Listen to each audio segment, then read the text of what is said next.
राधे राधे। आज हम पुरुषोत्तम मास महत्म अधिक मास के दूसरे अध्याय की कथा का श्रवण करेंगे। दूसरे अध्याय में देवर्षि नारद और भगवान नारायण के संवाद तथा मल मास की व्यथा यानी कि दुख का मार्मिक वर्णन है। तो चलिए कथा का श्रवण करते हैं। सूत जी सोनक आदि ऋषियों से कहते हैं, हे मुनियों, एक बार देवर्षि नारद लोक कल्याण की भावना से तीर्थाटन करते हुए परम पवित्र बद्रिका आश्रम यानी कि बद्रीनाथ पहुँचे। वहाँ उन्होंने नर नारायण को तपस्या में लीन देखा। नारद जी ने भगवान नारायण को दंडवत प्रणाम किया और उनकी अनेक प्रकार से स्तुति की। नारद जी की स्तुति से प्रसन्न होकर भगवान नारायण ने उनसे आने का कारण पूछा। तब देवर्षि नारद ने हाथ जोड़कर कहा, हे प्रभु, कृपा करके मुझे वह कथा सुनाएं जिससे संसार के सभी जीवों का कल्याण हो, उनके पाप नष्ट हों और उन्हें आपके परम धाम की प्राप्ति हो। नारद जी के इस प्रकार प्रसन्न करने पर भगवान नारायण मुस्कुराए और उन्होंने वह रहस्यमयी कथा सुनानी आरंभ की जो पुरुषोत्तम मास यानी कि मल मास के जन्म और उसके महत्व से जुड़ी है। अधिक मास, जिसको हम मल मास भी कहते हैं, उसकी व्यथा की कहानी। भगवान नारायण ने कहा, हे नारद, इस ब्रह्मांड में जितने भी मास यानी कि महीने हैं, पक्ष, तिथि, वार, नक्षत्र और योग हैं, उन सभी का कोई ना कोई देवता या फिर स्वामी है। परंतु जब सूर्य की संक्रांति से रहित एक अतिरिक्त मास अधिक मास उत्पन्न हुआ तो उसका कोई स्वामी न था।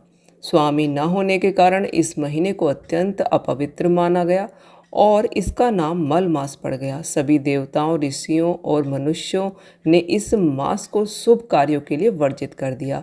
विवाह, यज्ञ, देव प्रतिष्ठा, मुंडन और गृह प्रवेश जैसे सभी मांगलिक और देव पितृ के कार्यों के लिए इस महीने को निषिद्ध कर दिया गया। पूरे जगत में अपना ऐसा घोर तिरस्कार और अपमान देखकर मलमास अत्यंत दुखी हो गया। चिंता और शोक के कारण उसका मुख मलिन पड़ गया और वह फूट फूट कर रोने लगा। अपने अपमान को आहत जानकर और कोई रक्षक न पाकर मलमास भगवान श्री हरि विष्णु की शरण में वैकुंठ लोक पहुंचा। वैकुंठ में भगवान विष्णु शेषनाग की सैया पर विराजमान थे। मलमास ने भगवान विष्णु के चरण पकड़ लिए और अत्यंत करुणा स्वर में रोते हुए कहा, हे दीनानाथ, हे जगत के स्वामी, मैं स्वामीहीन हूँ। सभी मुझे मल मास मलिन महीना कहकर मेरा तिरस्कार करते हैं। शुभ कार्यों से मुझे निकाल दिया गया है। मेरा यह अपमान अब मुझे सहन नहीं होता। मैं अग्नि में कूदकर या किसी और तरह से अपने प्राण त्याग दूंगा। हे प्रभु, आप ही शरणागत की रक्षा करने वाले हैं। कृपा करके मेरे असीम दुख को दूर करें। भगवान विष्णु ने कहा, मल मास को इस प्रकार विलाप करते हुए देखकर भगवान श्री हरि विष्णु का हृदय दया से भरा गया। उन्होंने मलमास को ढांढस बंधाते हुए कहा, हे मलमास, तुम विलाप मत करो। तुम मेरी शरण में आ गए हो, इसलिए अब तुम्हारा दुख दूर हो जाएगा। भगवान विष्णु ने मलमास से कहा, मैं तुम्हें अपने साथ परम धाम गोलोक को ले चलूँगा।